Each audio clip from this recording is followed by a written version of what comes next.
Magandang araw mga ka-auto. Nandito tayo ngayon sa isang subdivision. May tumawag kasi sa atin. Ay paayos niya yung kanyang sasakyan. Ang sira nito wirings. Medyo magulo yung wirings niya. Ang ipapakita ko lang sa inyo ngayon, may inayos tayo ngayon sa cigarette. Tsaka itong sa flasher niya na hindi na nagbi-blank o hindi na nagpa-flash. Nag-steady na yung ilaw niya. So, hindi na kumikindat-kindat. So, ayusin natin to. So, kung paano natin to ayusin, papakita ko sa inyo. So, ayan o. Yan. Steady na yung ilaw niya. Hindi na nagpa-flash. Hindi na nagbi-blink. So, yan. Ayusin natin yan. So, basic lang naman. Hindi natin to papalitan ng flasher. Kasi, dalawang beses na niya tong pinalitan. Ito bago to. Ito yung luma. So, parang bago rin pero ang nangyari kasi parang nabasa ito ng ulan. Dumadaloy doon sa windshield niya. So, ayusin natin to. Pakita natin sa inyo paano to ayusin. So, bago natin ipagpatuloy yung inayos natin, pakita ko muna sa inyo yung iba't ibang klase ng flasher. So, ito, madali natin matrace kung may diferensya na talaga yung flasher o kunti lang yung diferensya niya. Katulad nung nababasa sa ulan o kaya medyo nag-lost yung connection niya. Pwede naman natin isolda ng soldering iron. So, titingnan natin sa ilalim. Yan, ito may mga binuksan ako. Tinitingnan natin kung may nasusunog na talagang parts o may nag-lost contact lang. So, pag may nag-lost contact, pwede tayong makasave na hindi na tayo bibili ng bagong flasher. So, ayusin lang natin, isusulda natin yung mga nag-lost.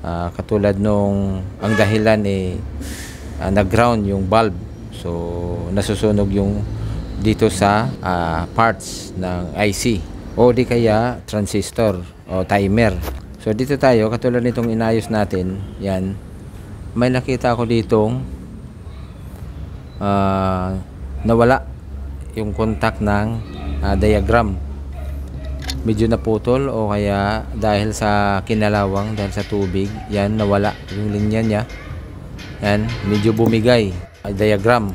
So, ang ano natin, ida-direct natin, magsulda tayo dito sa timer IC niya. Yan, tapos ida-direct natin dito patungo dito sa likuran, sa may diagram. So, kung saan patungo yung contact niya, dito natin connect. So, pag ganitong mga trouble na maranasan nyo, huwag kayong bibili agad ng flasher.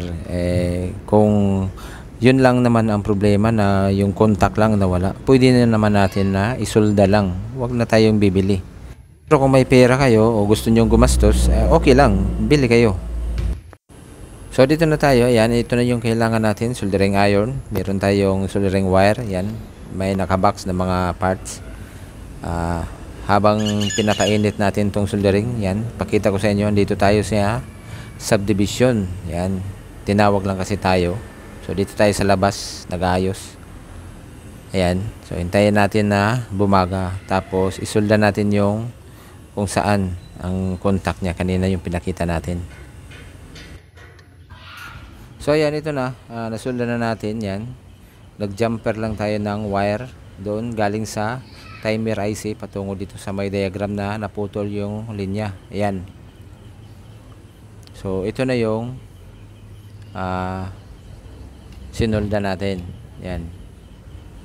Hindi naman to sa gabal pag na ikabit natin dito sa may casing niya. Kasi maliit lang naman na wire to. So, ito, pakabit na tayo. Ayan. So, testing tayo ng pagkabit. Tapos, naka-on naman to. Para malaman natin pag ikinabit natin gagana siya. Ayan. So, gumana naman. Yan. Yan o. So, gumana siya. Yan. Yan. Nag-blink na. So, ayos. So, ito lang muna. Ipapakita ko sa inyo yung video. So, salamat nga pala sa bago nating nagko-comment na bagong supporters natin. Shout out kay Roldan Igbuhay. So sa mga gusto magpa-shoutout dyan, sa mga bago nating supporters, mag-comment lang kayo para babasahin natin sa susunod nating video. Salamat!